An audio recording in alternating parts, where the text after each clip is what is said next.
Amis du jour, chalutations. Pour les petits nouveaux, moi c'est Sekhmet et je vous souhaite la bienvenue dans mon podcast littéraire. Dans mon émission, je vais tenter 3 fois par semaine de vous donner envie de découvrir des livres de tout poil, récents et moins récents. Alors, si ça vous tente, c'est par ici la suite. Aujourd'hui, je vais vous présenter le 5e tome des Carnets de l'apothicaire de Hyuga Natsu, publié aux éditions Lumen. Dans ce 5e volet des aventures de Mao Mao, jeune apothicaire de talent, et de maître Jinshi, le prince impérial, frère de l'empereur, nous arrivons dans l'ouest. Cela fait déjà 1 mois environ que Jinshi, Mao Mao et Bazen, le fils de Gaoshun, frère de lait, protecteur et confident de Jinshi, sont loin de chez eux. Et ils commencent tous à avoir au fond de leurs yeux quelque chose qui fait mal et qui s'appelle le mal du pays. Présent pour régler des affaires courantes, le prince de la nuit ne pensait pas devoir assister à des festivités en plus. Dans la capitale de l'Ouest, les nuits sont fraîches et les journées harassantes de chaleur. Jinshi n'arrive pas à se reposer correctement. S'il était totalement honnête avec lui-même, il n'accuserait pas uniquement le climat, mais les derniers souvenirs qu'il partage avec l'impassible apothicaire. Faute de trouver le repos, il s'épanche sur ses doutes en matière de séduction à son frère de lait.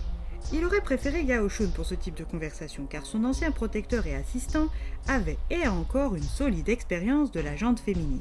S'il est vrai qu'il a vécu 6 ans au Wugong en tant qu'intendant, il n'est pas beaucoup plus compétent que Bazen qui rougit et perd tous ses moyens face à une femme. Seule exception à sa nervosité, Mao Mao. Jinshi se rend vite compte que Bazen ne lui apportera pas les réponses qu'il attend, mais est surpris par sa proposition. D'abord hésitant, Jinshi finit par entrer dans le jeu de son subordonné avant de comprendre sa méprise et d'être interrompu par Dame Aduo, une ancienne concubine impériale bien éméchée. De son côté, Mao Mao aussi a un peu de mal avec les variations brutales de température de la capitale de l'Ouest, mais regrette surtout de n'avoir pas pu faire de tourisme. À l'heure de son petit déjeuner, elle est interrompue par Bazen qui vient l'entretenir de l'affaire de Dame Lishu, la vertueuse concubine. Mao Mao va devoir encore une fois mettre à l'épreuve ses talents d'enquêtrice et de sauveuse de l'ombre. Lors du précédent événement, la pauvre jeune fille s'était vue devenir la cible d'un lion enragé. La raison, sa demi-sœur aurait voulu lui faire une blague en aspergeant ses habits d'apparat d'un parfum entêtant. Ce qu'elle ignorait, du moins c'est le présupposé, c'est que les barreaux de la cage du fauve avaient été préalablement sabotés. L'incident n'a heureusement pas fait de victimes, mais a tout de même fait suffisamment de bruit pour que des sanctions tombent sur les responsables. Grâce à la participation de Dame Aduo, Bazen et Jinshi savent que la demi-sœur de la vertueuse concubine est impliquée, mais il faut maintenant le prouver. C'est là que Mao Mao entre en scène. Après interrogatoire de la suivante de la demi-sœur de Dame Lishu, la piste du parfum remonte vers une femme reconnue comme experte. Le portrait qui est fait d'elle ne révèle à Mao Mao qu'une particularité distincte, la taille des pieds de la suspecte. Comme il est de coutume dans le nord du pays, certaines femmes ont eu, dès l'enfance, les pieds bandés, afin de les conserver tout petits. Certes moins commune dans l'ouest, cette tradition a tout de même cure, et le champ des possibles se réduit considérablement. Le soir même, le trio est invité à des festivités. Le banquet de mariage de la famille à qui l'on a confié l'administration du territoire après la chute du clan Li. Les Li gouvernaient autrefois la capitale de l'Ouest, avant leur extermination sous le règne de l'impératrice régnante de l'époque. Si Jinshi a accepté l'invitation, c'est parce que la mariée a les pieds bandés, tout comme l'une de ses dames de compagnie.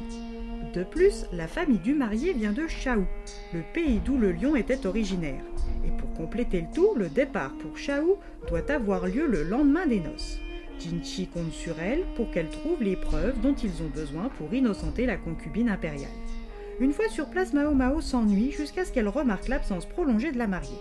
Avant qu'elle n'arrive à rejoindre les commodités, un bateau au milieu de l'étang crachait bruyamment des feux d'artifice multicolores, détournant sciemment ou non l'attention des convives. Une fois le spectacle terminé, la mariée n'avait toujours pas refait son apparition quand une servante se met à crier en montrant du doigt une pagode à 4 étages située dans un coin de la résidence. La mariée y était pendue. Jinshi, Mao Mao et Bazen, ainsi que le père et l'oncle de la mariée, se précipitent vers les lieux. À leur arrivée, la corde s'est rompue et le corps sans vie, défiguré, déformé et calciné de la pauvre jeune fille repose au sol. Pour Mao Mao, il y a quelque chose qui cloche. Les événements tragiques de la veille obligent Mao Mao à assister aux obsèques et à voir son cousin, le fils adoptif de Lacan, son père biologique.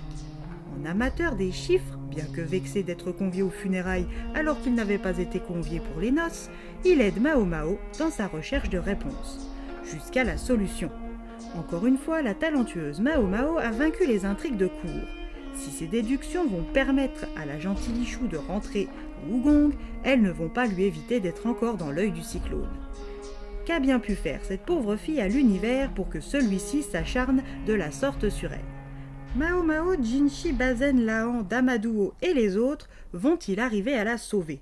Ou tout du moins à l'aider? À vous de le découvrir en lisant ce 5e tome.